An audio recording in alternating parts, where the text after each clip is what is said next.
We're going to be doing a whole bunch of talking up front, going through some of the questions that typically arise, and I'll show you the agenda in a minute, and I'll do an introduction of Brent as well.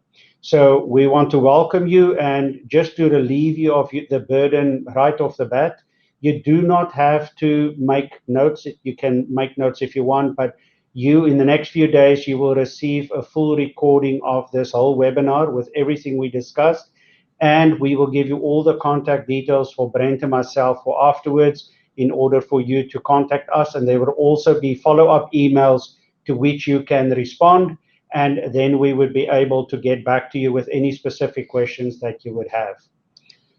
In terms of our agenda today, just introductions. My name is Eben Low. I am a partner in the Abbotsford office of M&P. I deal with assurance, tax, and I have done quite a bit of strategic planning as well with clients, succession type work, and I'm leading the firm's team for what we call Smart Share, which is ultimately about sharing profits, value, and growth with your team members. Our guest with us here is Brent Tolmie, and you can see Brent's picture there. Brent, your camera is on as well. Brent is a senior manager, lives in Chilliwack, works from our Surrey office, but as I found by trying to reach him over the past few days, he is to be found on the road and in hotels and all kinds of places, basically across Western Canada. So, Brent, thank you for being with us. Thanks, Eben. And so we're going to be going through a few items. We're going to be going through the reasons why people want to share the profits, value, and growth with their employees. We're going to look at some of the common available options.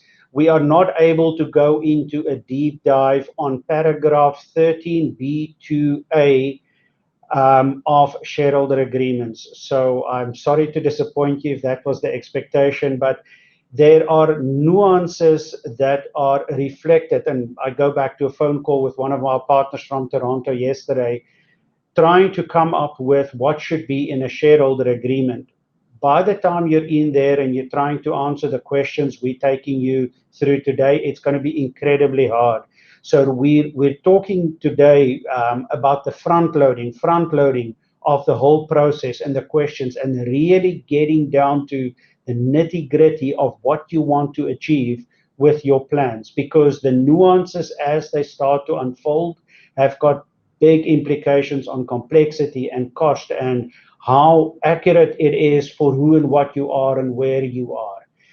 We're going to be going through some of the common questions. Brent is going to be taking us through there. Now, just a little bit of background on Brent. He's actually lived this, not inside M&P, outside. Exactly, if you're an attendee and you run a business and own a business, especially if it's a family business, this is what Brent has done. He has been part of such family business where these issues came to the fore and where these issues had to be dealt with.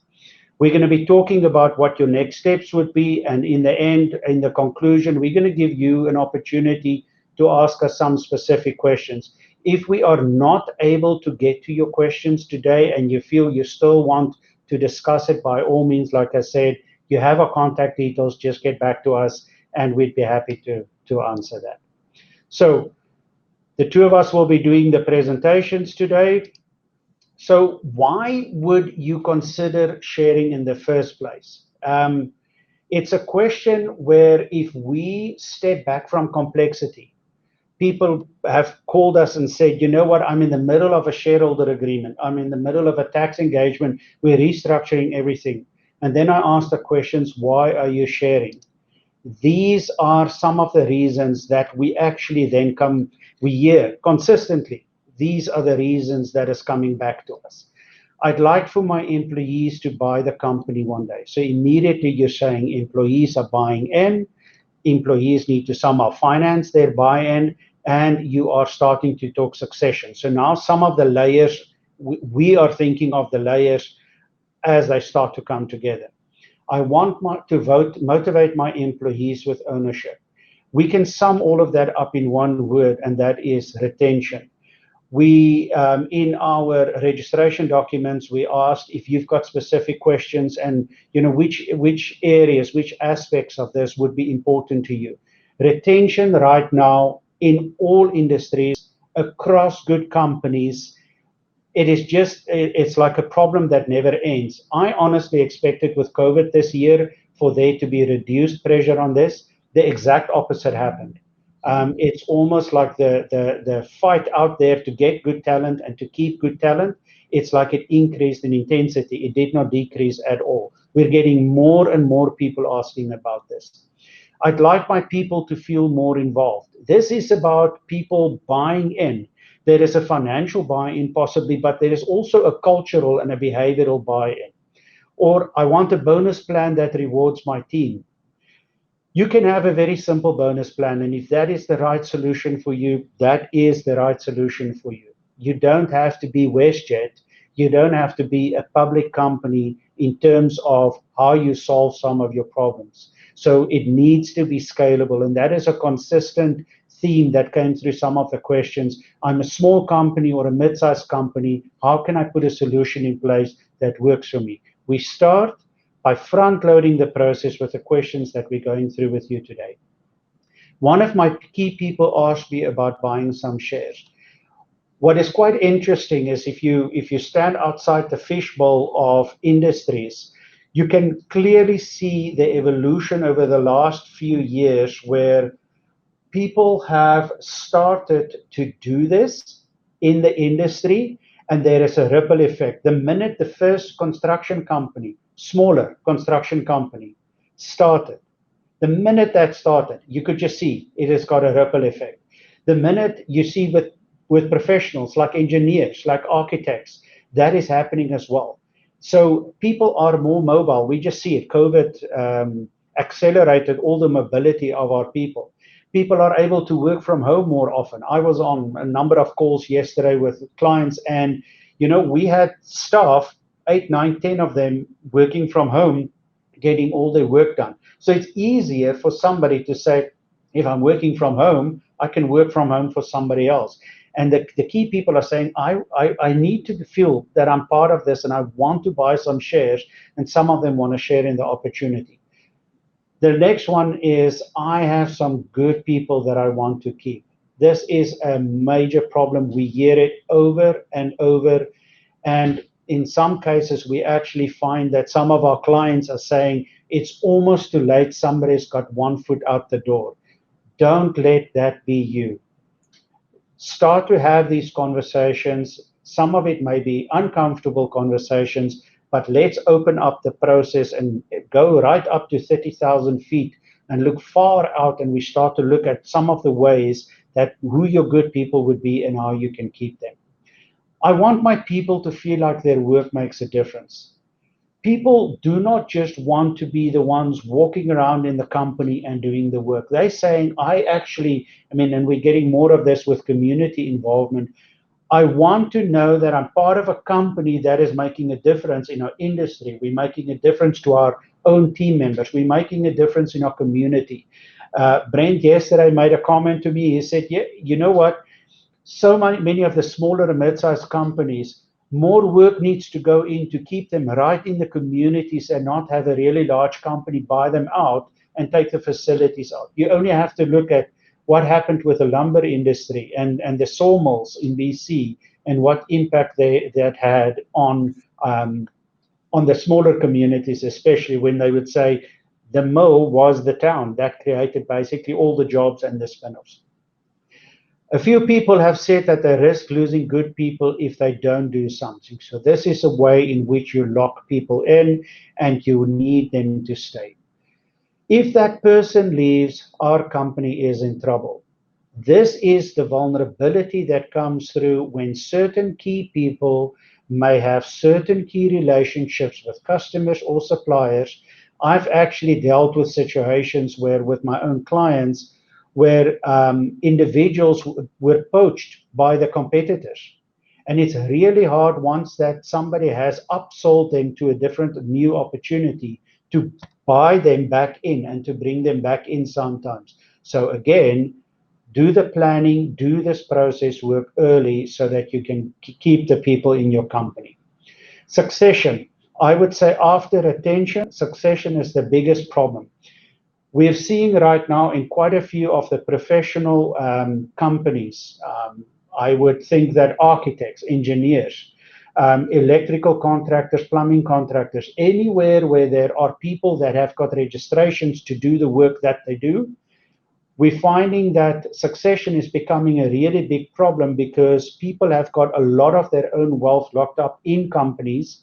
And they're saying, you know what, if I go to the open market, it would be a really large company that would buy it, a consolidator maybe, or nobody would be able to buy it. But how do I have my own team buy this company over the next number of years? If you've got a $5 or $10 million company and you wait until the last minute, it becomes a really big problem to deal with it financially.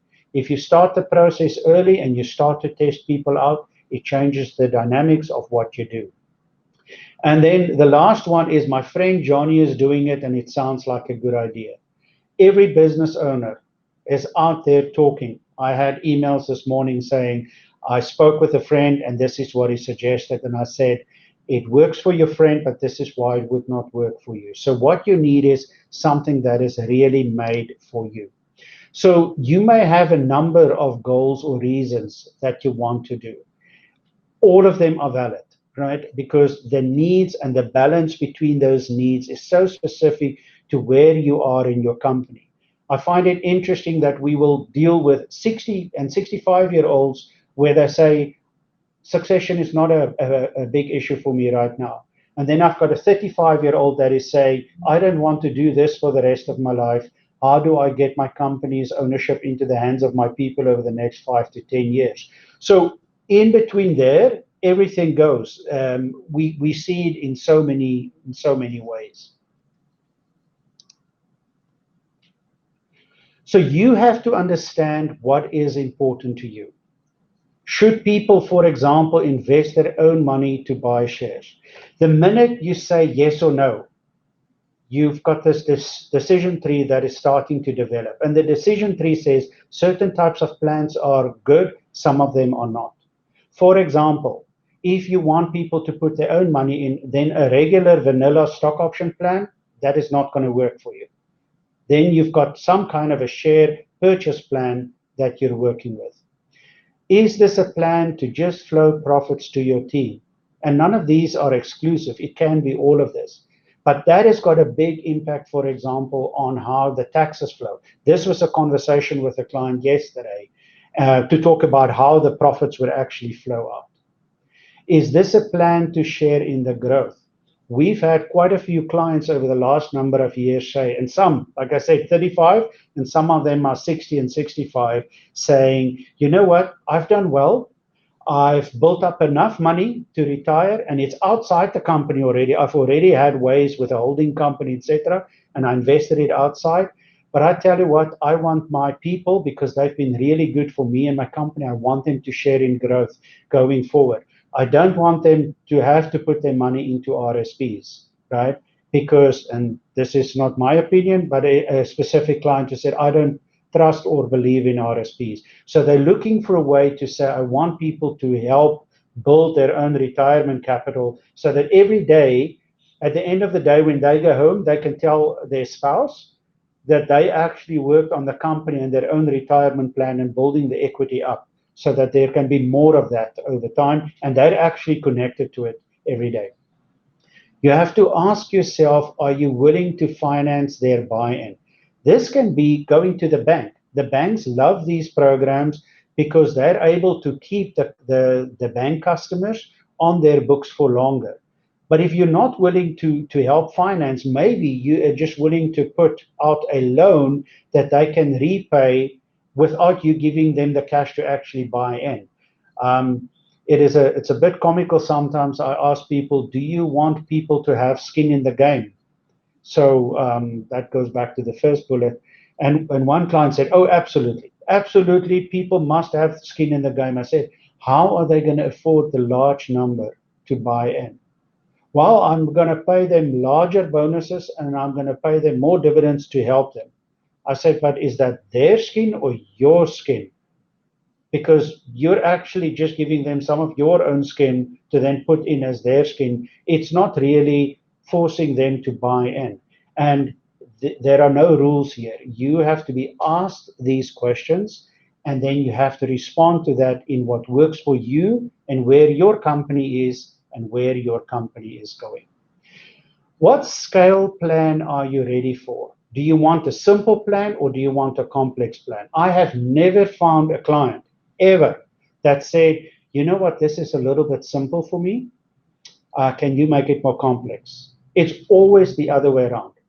But if we need to put a 10-year plan in place because we're talking about a 20 or a 50 or $100 million company, we need to know where this plan is going to evolve to, because the numbers may just be so big, right? So it is important that we build for the future and that we are fully scaled for what will come, but we don't have to implement everything right now. As a matter of fact, if you're brand new to this, we typically say if you've got key employees that you're bringing in general, your pool of employees that you're bringing in, we're saying start with your key employees because it is more simple. They've been in the company longer. They've been able to see more of the financial and other information in the company. And so you can make a determination that way and test this out a little bit. How many people do you want to bring in? Do you want to bring your whole company, everybody in? Or do you want to bring in just a few key people? There are some companies out there who are in public saying, we are an employee-owned company.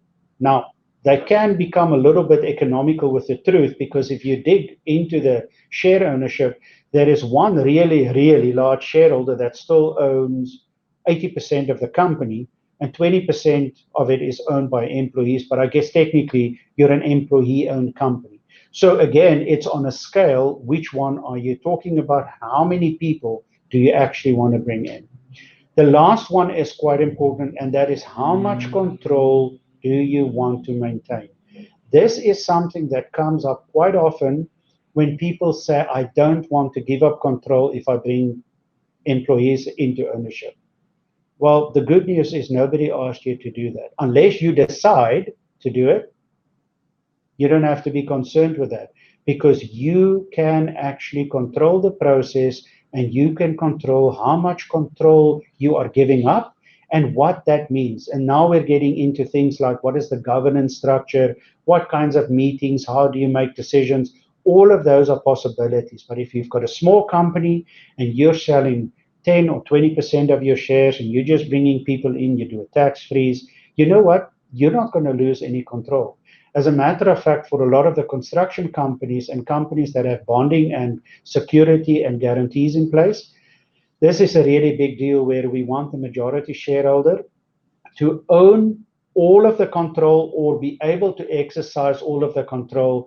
If you are in a $10 million company and you still own $10 million of value, you're just bringing people in now, and that is your full retirement, guess what?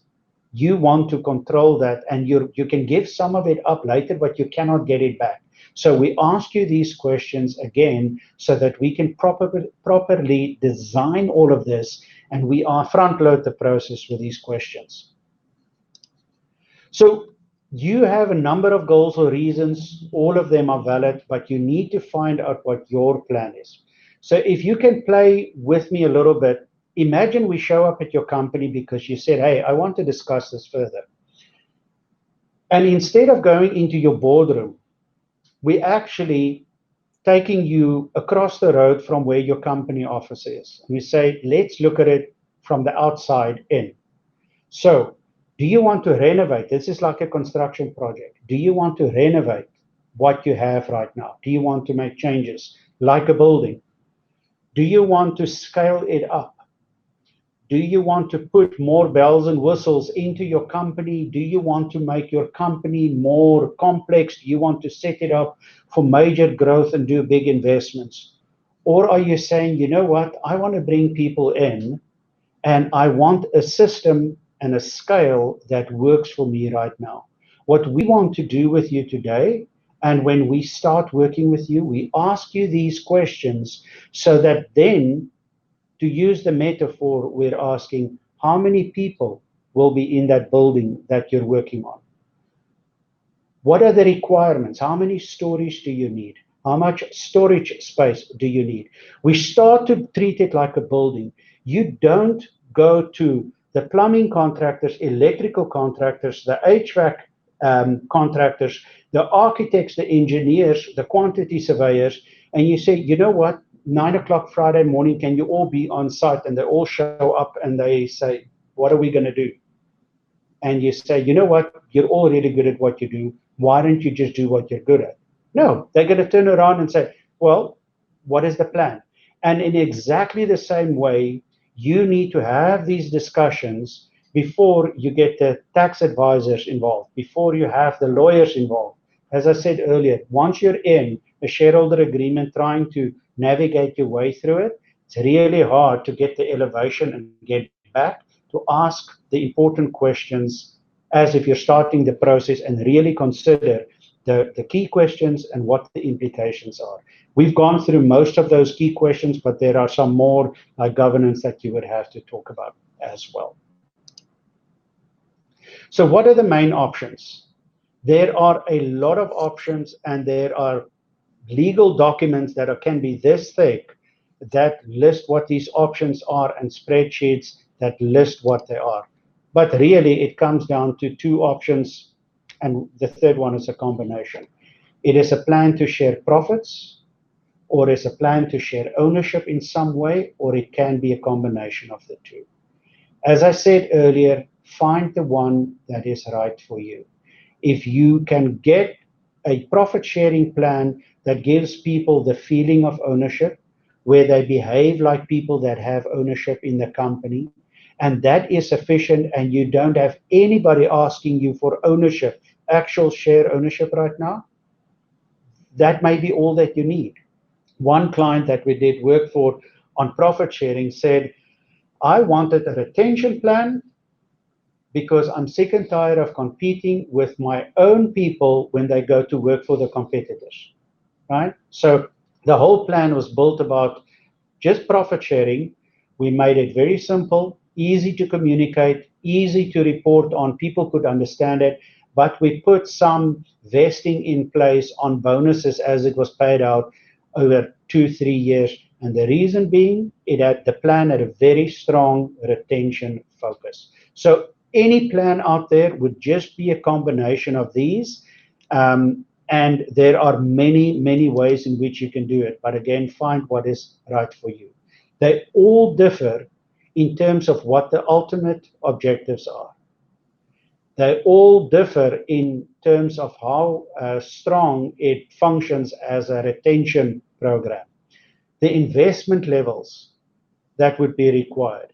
If you bring people in on a stock option plan because you're thinking, in my industry, this is like the technology industry, stock options, startup companies, they don't have the cash to pay out in compensation. Maybe stock options would be the best way for you to do this. But if you're an established company and you're a growing company and you're building a good team and you're saying, we're a company that is worth $2-3 million, what do you think can we do with this thing? And they say, we can grow it multiple times over the next number of years. You want to have them buy in right there in terms of the growth. And maybe they need to put some of their own money in place, or you can help them, and there are multiple ways. You have to ask what the level of control is, because again, all these plans differ in terms of what level of control can be maintained. The ability to motivate individuals. All plans do not motivate individuals the same way, even if it is the same plan with, for example, your key executives. For those of us with children, we sometimes look at them and I say, you know what, we same father, same mother, totally different personalities. Well, a company is no different. The people that work in there, some people are really motivated by this. Some people, you will sell them 20% of the company and they will just be hard at work. And some people will buy 1% of the company and they will walk around and they will strut their stuff saying, I'm now an owner, I want to be part of the decision making. Again, you have to look at that and say, what works for my company and my people? So personality types come into it as well. You have to look at the ability for this to motivate individuals.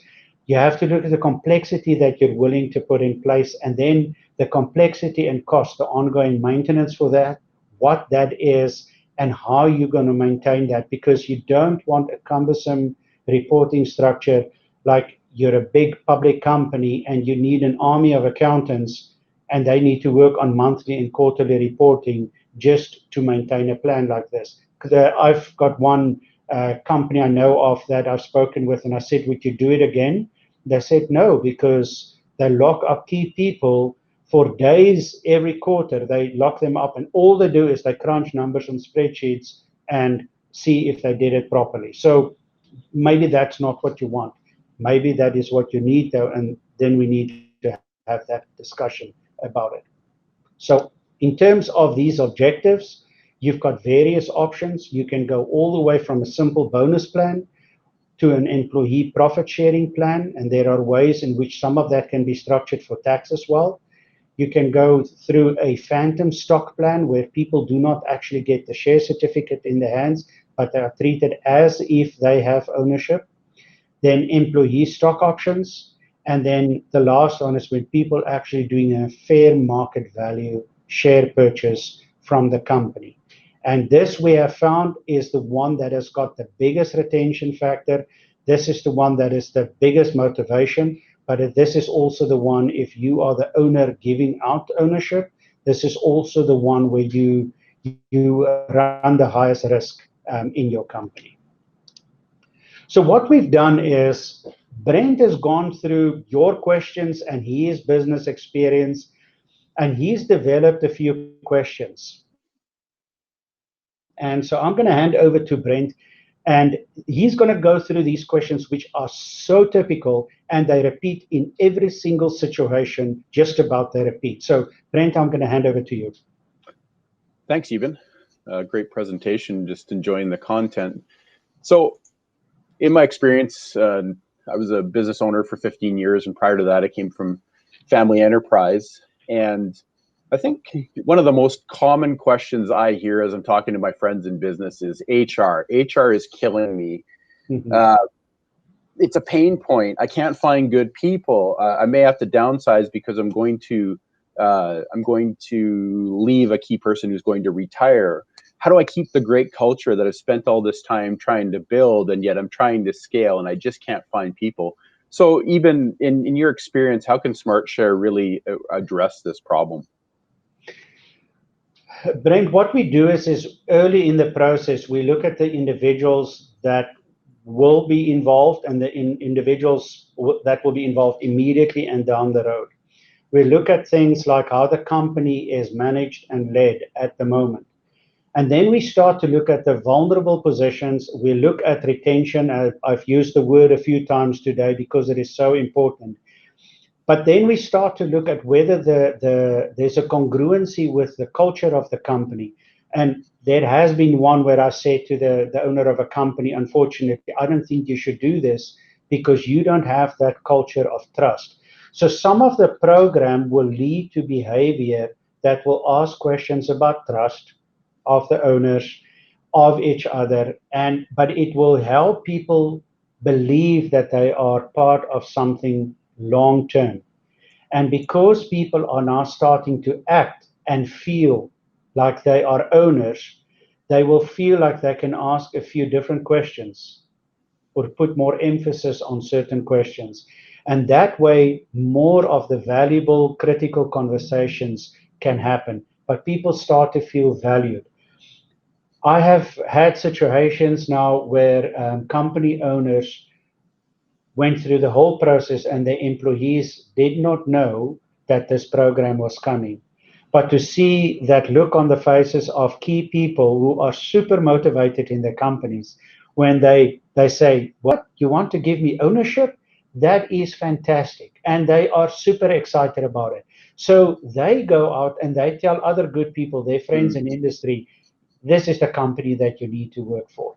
So it also reduces a whole bunch of the risk and stress about, am I able to keep my people in the company? Right. Compensation needs to be fair. Total compensation, whether that is salary, whether that is bonus, profit sharing, whether that is by way of dividends and ownership, compensation needs to be fair, but also it needs to feel to people. And that feel part, it needs to feel that it is actually important to people and that it's making a difference. And this is how you can then have retention not be an issue anymore. Team building, you're thinking about it differently because you're starting to build the next generation of people inside your company. So it's really forcing some critical questions and Exactly. some introspective thinking to develop better enterprises. That's really interesting. Another common question that I hear a lot as I'm talking to people is control. So we as entrepreneurs, we go out and start businesses because we like working for ourselves, and we ultimately like to be the decision maker. The buck stops with us. So having heard all this, how do we incorporate new people when we see that as a potential threat to our control? How do we get our minds around that in terms of culture? And how do we do it over time? Mm-hmm. Yeah, this one comes up quite a bit because people, when the conversation starts, they don't see this on a scale. And we have to show to them, okay, so if you're the 80 or 90% owner of the company, or you're still 51% owner of the company, you still have legal control. There's legal control and there is the practical control part of this. It's not just about control, it is also about safety for the owner. If you have a major part of your retirement equity locked up, you need to keep that safe. You owe that to everybody. The minute that you give up control, you also cannot control bad shareholders, fellow shareholders anymore if somebody misbehaves. So that's another good reason where you are now testing people out in brand new roles. Most people have never been a shareholder of a company or have never been involved in a family business where they heard some of the conversations at the dinner table about running a company. So this might be brand new to them. But this way, you're actually able to test them out. And I would suggest that you think where you want to end up eventually. If you sell the company, you transition it to your employees or to your family members, or it's a combination of all of that, so that you can start with that migration pattern. But initially, try and keep it simple. For quite a few clients, confidentiality is also a really big issue. They don't want to share all the financial information in the company with everybody. So in British Columbia, shareholders have got some minority rights. And what you don't want is somebody that demands far more than what their shares really allow them to have. So that control over critical parts of the business as well. But I just want to touch on something. The role, for example, of the owner in this on day-to-day control needs to be clarified as well. So when we start to plan and we look forward, it's not just about who owns shares. That's the ownership side, but it's also how it happens on a day-to-day basis inside the company.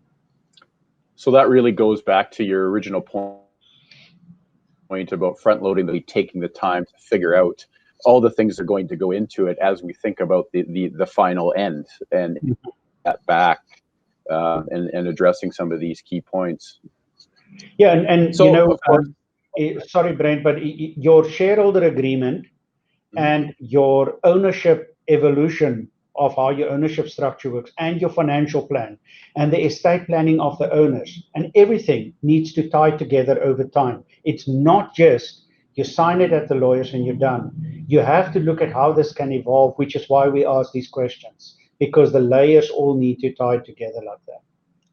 So it's not done in a vacuum, and it's really about looking at the business owner as an individual and thinking about all the elements that go together, and then exploring the options that come with SmartShare. Well, that's great.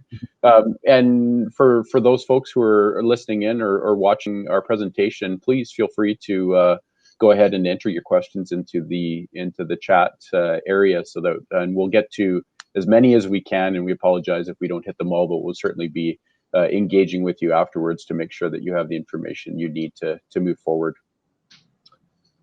So another huge question, obviously, can it help me with succession? And as I think about this, and even made a comment about the smaller enterprise, and a lot of times these are the businesses that sponsor soccer teams and sports teams in local communities. They're the people that do participate in food drives, and they're just really great part of the community. And of course, statistically, small to medium enterprises in Canada employ so many people.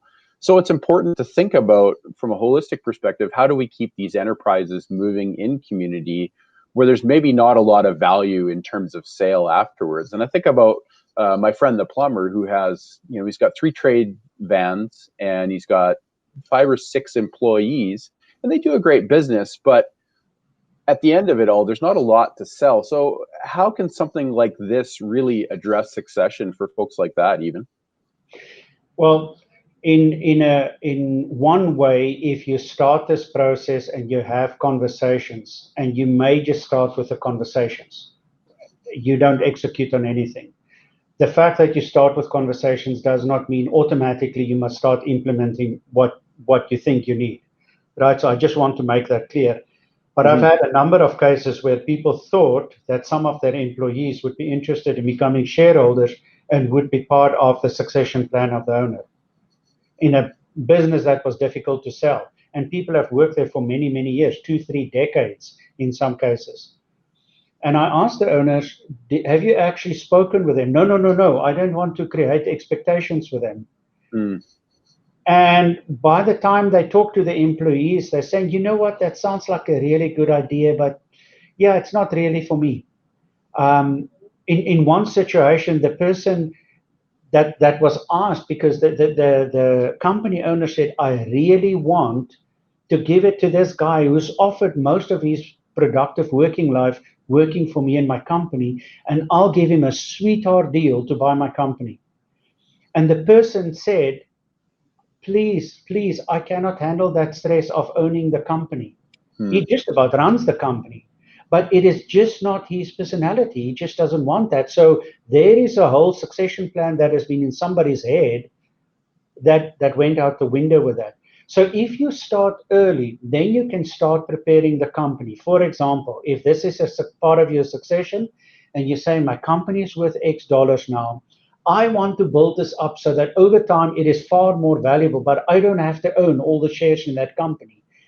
If I offer employee shares, they would help to make it even bigger than if I own all of it, right? That is succession planning right there. And then you start looking at it. In another way, if you start to bring people into ownership sharing, and we keep talking ownership sharing, not profit sharing so much, but because it's more complex, the sharing the ownership. But when you start to bring people in and people are devoting their lives to you in the company, just remember that people are making plans, retirement plans, they're making financial plans with their families, and they are relying on this company being there for them tomorrow, today, few years from now, and that they are able to stay there and to have that level of safety.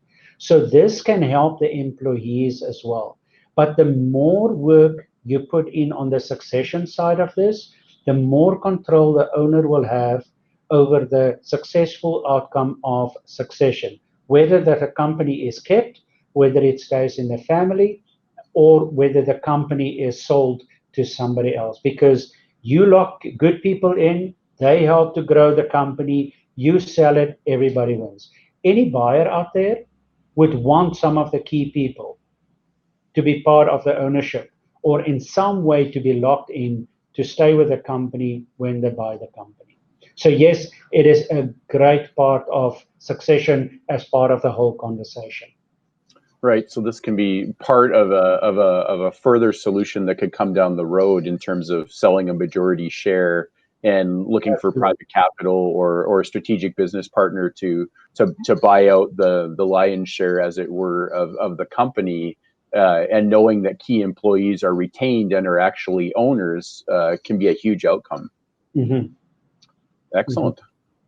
So how will it strengthen my business? And this is an interesting one, because we always talk about culture and we talk about what is our competitive differentiator. We've got great culture, we've got great people. So really, how does that strengthen the bottom line? How do we drive value from Smart Share, from sharing profits, from incorporating employees as owners? The metaphor I use is, what will your people do if nobody is watching? What would their attitude be when they're working in the company and they're making plans? And let's say you are the CEO and the owner and you're not there. If people are saying, we are building the value of the company, we are building the profits of the company, it starts to change that behavior. It becomes an incredible cultural, it's almost like a glue that brings people and their thinking together. And one of the beautiful things when we start to roll this out with companies and you start to work with the people that are coming in as owners is how you can see somebody with a very small ownership percentage sometimes feel so proud as if they were just offered the ability to buy the whole company and own it. And that is the way that they work in the company from that moment on. So it is huge in strengthening the business. I know quite a few bankers are quite concerned because if companies do not have good succession plans in place, let's say the owner is not involved on a day-to-day basis, you've got one or two key employees. If they leave, the business is done because they're basically running the business. Of course, you want them to become part of their ownership. Of course, you want them to be in there and say, I've got skin in the game, I'm part of this, and I'm going to help drive the value, not just because I'm doing a good job, but it creates that extra, incentive to stay around and to work in the company that way. Well, that's great. Another often asked question is, will it work for my company? Will it work in my industry? And of course, I come from forestry background where there's very little of this. I also worked in construction where I think most people are familiar that companies like Hewitt, like Graham or PCL, they're famous for some employee ownership programs. What industries do these work in? Conversely, what industries do they not work in? I cannot really think of industries where it will not work. To me, it is all about the people in the end, and who owns what and who does what in the company, and if you're able to keep them. So this would work in most industries. There is a virtual tsunami, and I apologize if the shoe fits for some industries and companies out there, but I think there is a tsunami coming that's going to hit in terms of demographics, in terms of the age bracket, a whole bunch of professional companies. More and more, we're finding that people are saying, I've got good young people working for me. I mean, I take us as accountants, it takes years for us to get trained. The same goes for engineers, the same goes for architects. People to get their tickets, if they're electrical contractors, to get the tickets, plumbing, all of that. And, there's always just more regulation out there. So because it takes such a long time, and for probably there's a lot of other opportunity, not many people are coming into the professions anymore like they used to, right? They're there, but I keep hearing, I don't see the same number of people and quality of people coming through. And when they're in, they lose. They can leave at any time.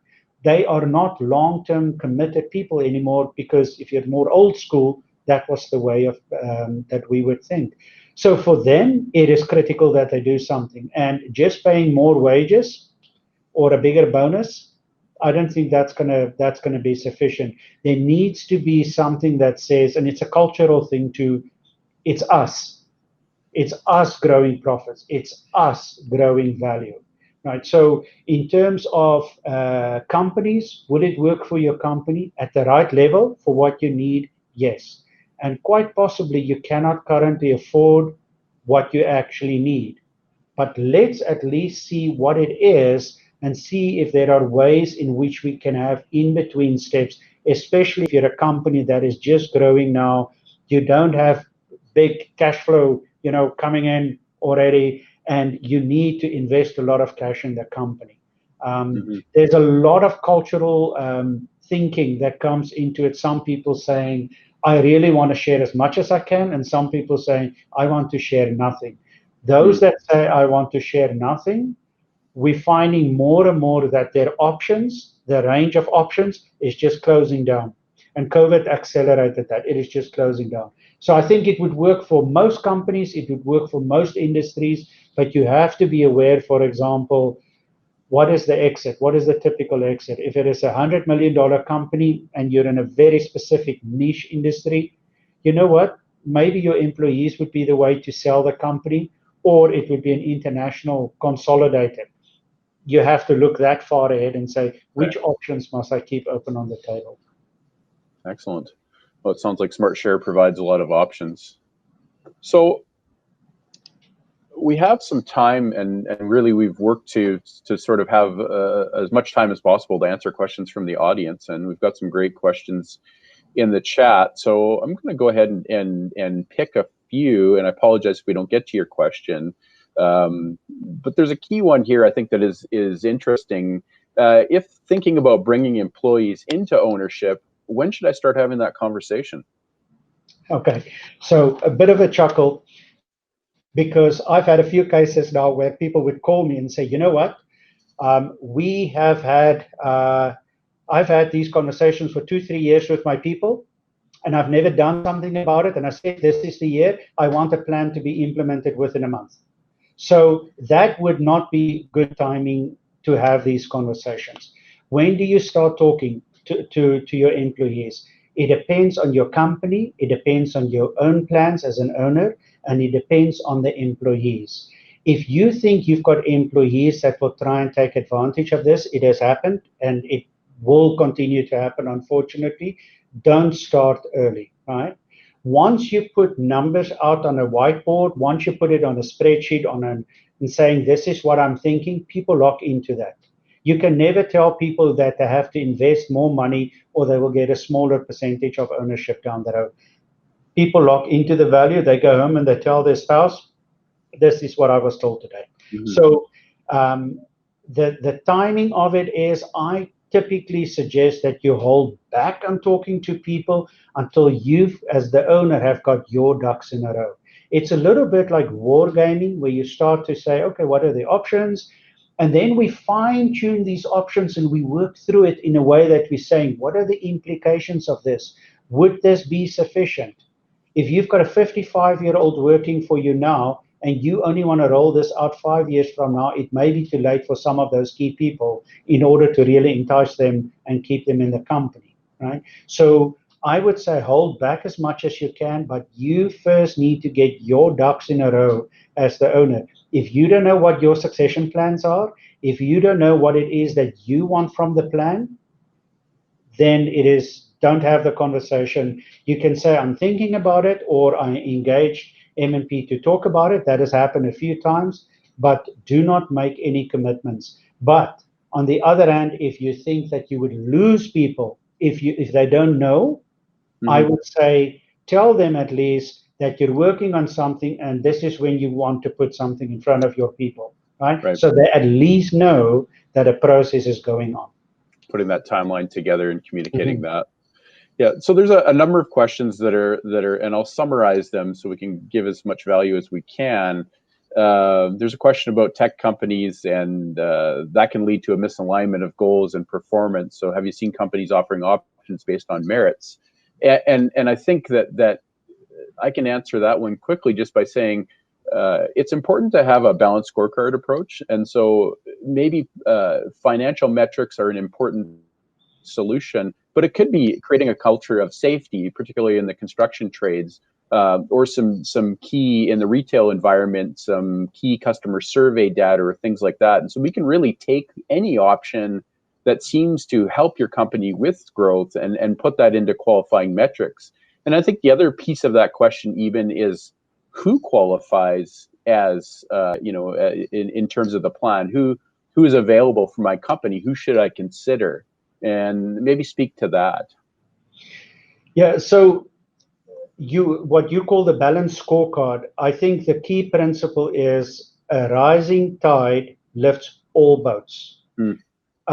The worst example I've had is a number of years ago, a friend of mine worked for a company in the Lower Mainland here, and he went to the fellow management team members and he said to them, I have a suggestion. If we do this, this, and this, I think we can put another $2 million on the bottom line by increasing our revenue and decreasing our cost, $2 million a year.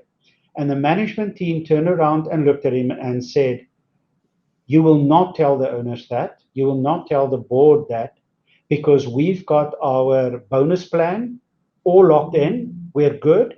And if we do that, then actually we're going to be losing some of our bonus, which tells to me that the bonus plan was not set up properly, right? So the profit sharing plan. So you have to look at the key levers that you're looking for, whether you're sharing ownership or profits. You have to look at what those levers are and make sure that they balance with each other. For example, if it is cash flow at all cost, that's one thing. If it is bottom line profit, that's another.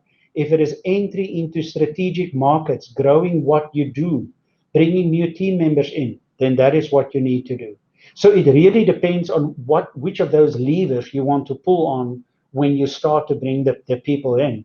Somebody asked a question, is this on the net profit? Yes, it can be. It can also be on gross profit. It can also be on other performance metrics. You have to look, for example, and say, how do I tie it in with certain departments, for example, and groupings that would be in the company. And some companies feel strongly, they'd say department A, B, C need to share separately because they control A, B, C. And then in some companies, they say, no, we will not have that competition between each other. We all share regardless of which department we're in. And some say we're going to take the hybrid approach. We're going to use multiple layers of this. So in the end, if I give you 4, 5, 6 key levers in your company, you're saying, this is what I want out of it. That's the question. What are those levers to improve the performance and to improve the growth and the value of the company? Perfect.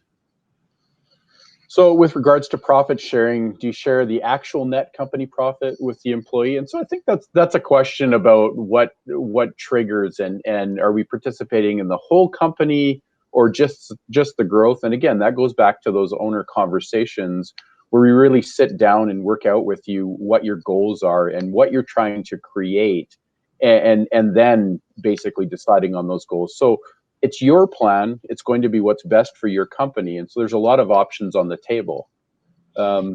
It's a really good question. And I want to, I'm not going to mention the person's name, but the exact question is there a way to implement some sort of profit sharing program without sharing the financial statements? I worry about confidentiality.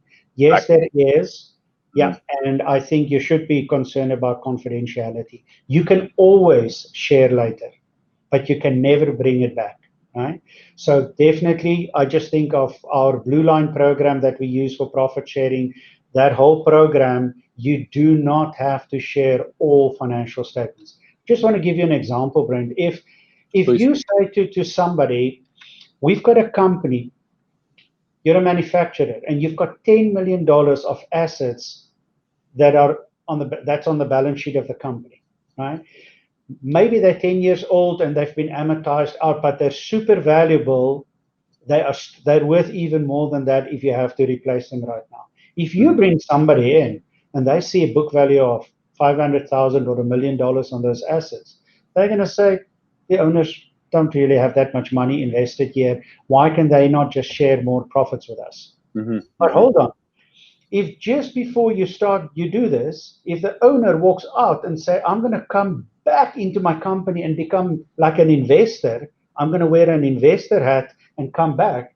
If you're going to be putting millions of dollars effectively of your own investment in, don't you want a good ROI on that? Don't you want a good return on that? Do you not want a risk premium on that, especially if this is all your equity that's in the company?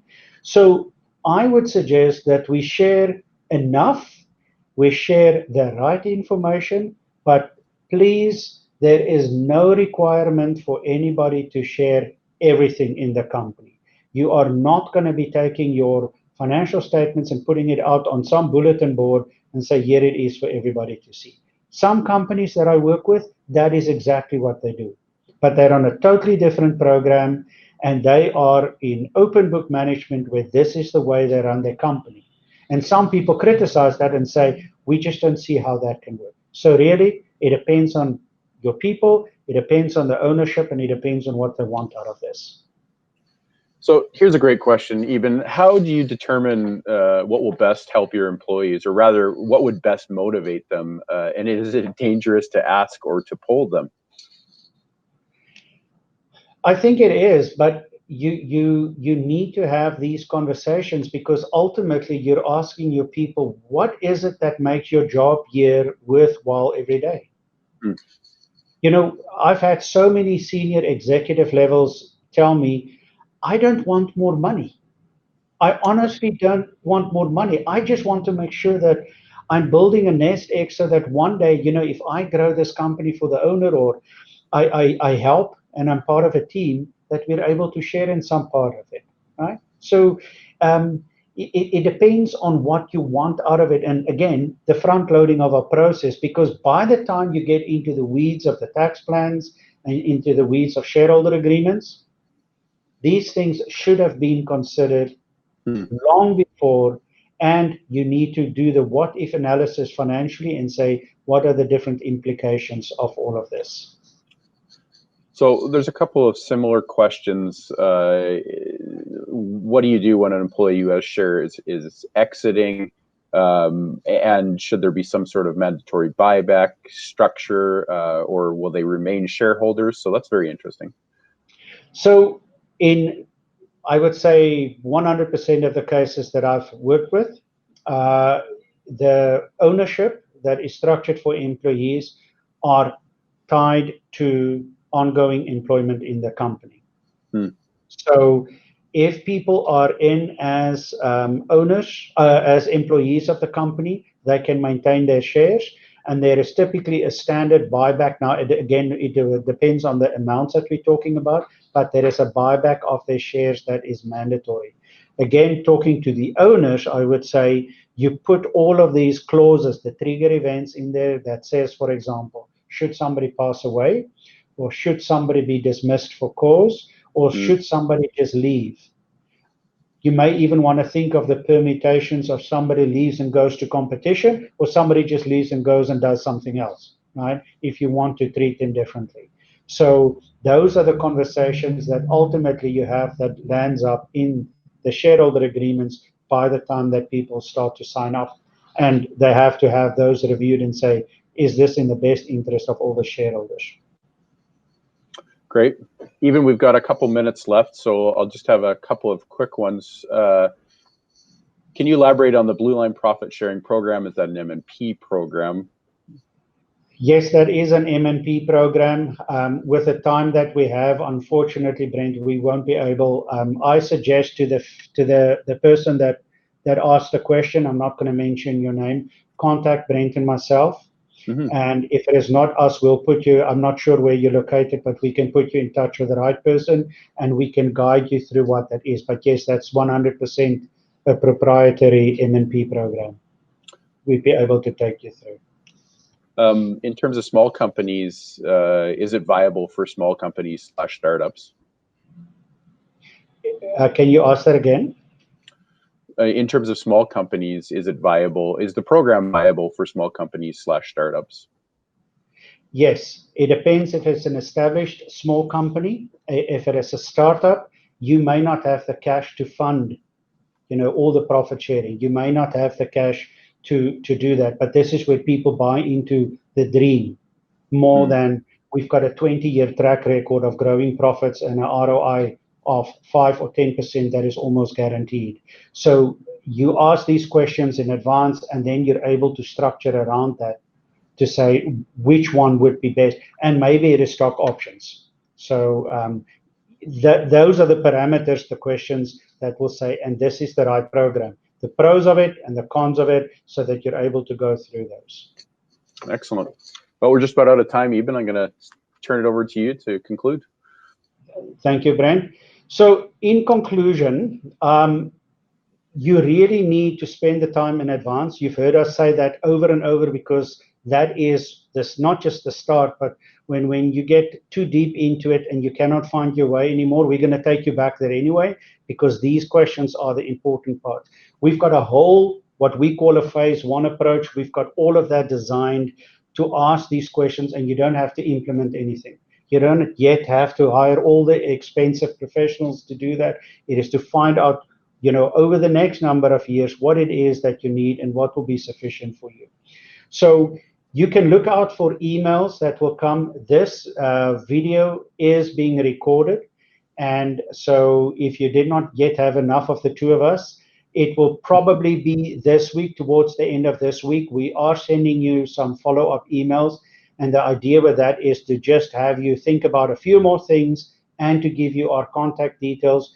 We've got in our SmartShare group, we've got SmartShare team members across most of Canada. So for those of you from Winnipeg, for example, we've got somebody there, and Toronto, and we will put you in touch with the right people, and we can be involved to the extent that is necessary.